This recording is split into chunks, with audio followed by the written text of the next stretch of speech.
আসসালামু আলাইকুম। আজকে গিয়েছিলাম মসজিদে মুস্তফাতে, যেটা ইউনাইটেড ইন্টারন্যাশনাল ইউনিভার্সিটির পাশেই অবস্থিত। এখানে আসার পর মনে হলো কেন যে ড্রোনটা আজকে আনলাম না। ড্রোনটা আনলে কিছু সুন্দর, সুন্দর ভিউ নিতে পারতাম।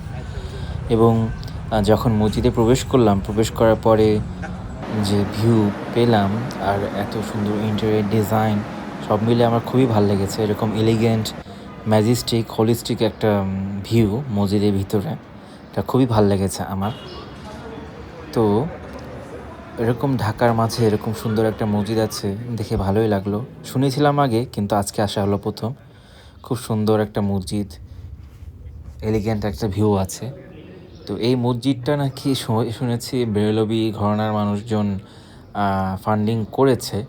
ইভেন এখানকার ইমাম বা এখানকার যে ম্যানেজমেন্ট আছে তারাও আসলে কওমি মাদ্রাসা না আসলে। আম, তো এই হলো আপনার মেইন অংশটা।